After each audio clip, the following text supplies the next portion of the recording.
एक बार फिर से मैं राजीव रंजन जी आपके पास आऊंगा। राजीव जी, अभी हमने चर्चा की, केमिस्ट्री की बात भी हुई, मैथ की बात भी हुई, लेकिन हिस्ट्री, इतिहास भी है बिहार की राजनीति का एक। ठीक है, पॉलिटिकल पार्टियां कब कोई किससे गठबंधन कर ले, वो बिल्कुल जाहिर सी बात है, जो गठबंधन करने वाली पार्टियों पर निर्भर करता है।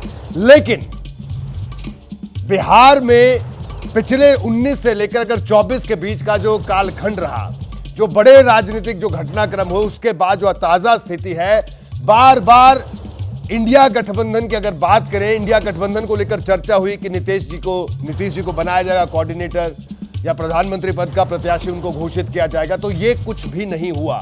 तो इससे कहीं ना कहीं बैकफुट पर जेडीयू दिख रही है, ऐसी भी एक चर्चा। इस पर आपकी राय क्या है? इस पर आपकी क्या टेक है आपका?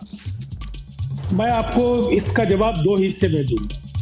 एक नैरेटिव बनाने की जो कोशिश है जी, हम इसका भी जमकर मुकाबला करेंगे।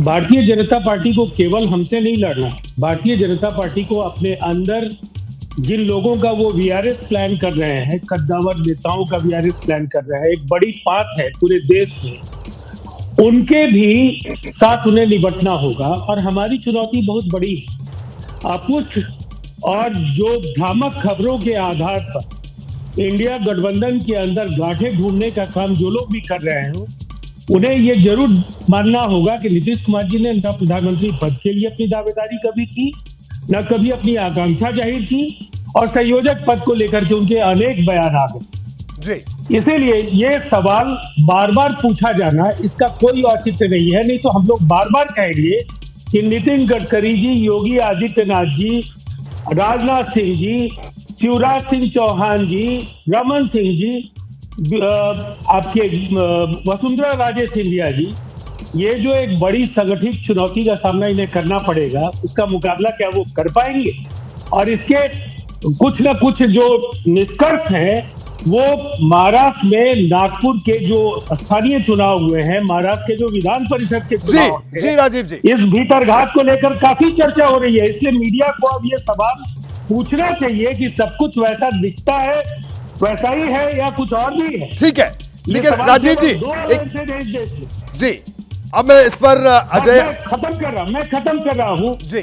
इस देश में दो अलायंसेज है जिनके बीच प्रतिस्पर्धा है, और केवल एक ही अलायंस से सवाल बार बार पूछने के बजाय उनसे भी पूछा जाना चाहिए कि क्या उनकी कोई कोऑर्डिनेशन कमेटी की मीटिंग हुई।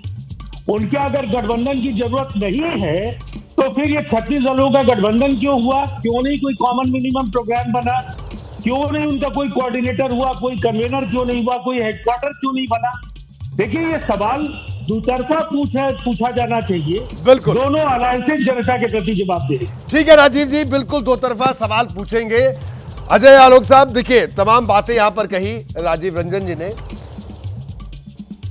तो इनका कहना है कि इंडिया मजबूत है, आप लोग भ्रामक बयानबाजी कर रहे हैं, भ्रम में लोगों को डाल रहे हैं, और इंडिया गठबंधन आपको बड़ी चुनौती दे रहा है। और इन्होंने यह भी कहा कि जो सवाल आप इनसे पूछ रहे हो तो आपसे भी होने चाहिए। मैं चाहूंगा आप इन पर जवाब जरूर दें जल्दी से। जी आजो। रोहित जी, मुझे समझ में नहीं आता है, मतलब हमसे सवाल कैसा? जी, हमारा गठबंधन और इनके गठबंधन में जमीन आसमान का अंतर है। हमारा गठबंधन बनने के पहले हमारा नेता डिक्लेयर्ड है कि इस गठबंधन को लीड करेंगे नरेंद्र मोदी। जितने सहयोगी आए हैं ये जानते हैं कि हमें नरेंद्र मोदी की नीति और उनके नेतृत्व में आगे बढ़ना है। इनका तो 6 महीना हो गया, खाली पेपर पे ही घमंडिया हम लोग सुन रहे हैं। एक नेता का नाम सुना आपने? खड़गे जी का नाम प्रपोज करती है ममता, अरविंद केजरीवाल, तो इधर नीतीश चाचा गुस्सा जाते हैं, केसी त्यागी बयान देने लगते हैं कि क्यों नाम आगे किया। हमारे यहाँ ऐसा चक्कर नहीं है, कंफ्यूजन नहीं है, क्लैरिटी है, नरेंद्र मोदी के साथ ही लड़ना है। और विनोद अग्निहोत्री जी की बात सुनाता हूँ कि अपवाद है 2015 में, मैं भी बोलता था, बिल्कुल अपवाद है 2015, हम लोग भी बोलते थे, क्योंकि पहली बार एक हुआ कि बैकवर्ड यूनिटी या फॉरवर्ड यूनिटी लेके 15 में एक कॉम्बिनेशन बनाया गया जिसको महागठबंधन का नाम दिया गया। चुनाव हम लोग लड़े, बीजेपी हारी, इसमें कोई शक नहीं है। लेकिन राजीव जी भी हैं, मैं भी हूँ, हम लोग जानते हैं, अजय उपाध्याय जी भी।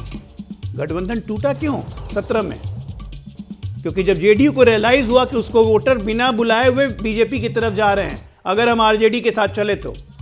जब थानेदार की पैरवी के लिए मुख्यमंत्री के यहाँ फोन आने लगे लालू जी के, नीतीश जी ने 6 महीने के अंदर कहा कि अभी हमसे नहीं चलेगा। और नीतीश जी ने ऑन रिकॉर्ड टीवी कैमरा पे कहा कि 18 महीने चला लिया, बहुत ज़्यादा चलाया मैंने, इससे ज़्यादा चल नहीं सकता था। ये नीतीश जी के शब्द हैं, मेरे शब्द नहीं हैं। 19 महीना जब गठबंधन चला लिए तो लगा कि हाँ बहुत चला लिए, अब इससे ज़्यादा चल नहीं सकता है।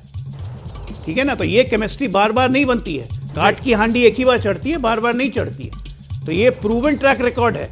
और 22 में सरकार इन लोग के बनाने के बाद 3 उपचुनाव हुए हैं, तीनों उपचुनाव में जेडीयू का ट्रेडिशनल वोट, ये ऑन रिकॉर्ड पेपर की बात है, वो बिना बोले हुए बीजेपी की तरफ शिफ्ट कर चुका है। केमिस्ट्री इसी को कहते हैं। एक एक्सपेरिमेंट आपने किया, जनता ने सपोर्ट किया, लेकिन 1.5 साल के गवर्नेंस में वो एक्सपेरिमेंट फ्लॉप हो गया। गठबंधन आपने इसलिए तोड़ा लालू जी से, क्योंकि गठबंधन जेडीयू नहीं तोड़ती तो जेडीयू का वजूद 17-18 में खत्म हो जाता। ये सच्चाई है और यही सच्चाई पे बिहार आज चल रहा है। अब कहीं नहीं रहेंगे। ये जो आप चुनाव की बात कर रहे हैं कि क्या होगा नहीं होगा, मैं कह रहा हूं कि बिहार की स्थिति बाकी राज्यों की स्थिति नहीं है। बिहार एक पॉलिटिकल वाइब्रेंट स्टेट है। बिल्कुल, हर 7 दिन पे परिस्थितियां बदलेगी। आप जनवरी के एंड में अपना दूसरा जब सर्वे लाएंगे तब देखेंगे कि ये नंबर 30 to 35 जाएगा बीजेपी के पक्ष में, और ये लोग 0 to 4 भी रह जाएं तो बहुत होगा। ठीक है अजय मालूक जी, आप हमारे साथ बने रहिए, तमाम मेहमान हमारे साथ बने हुए।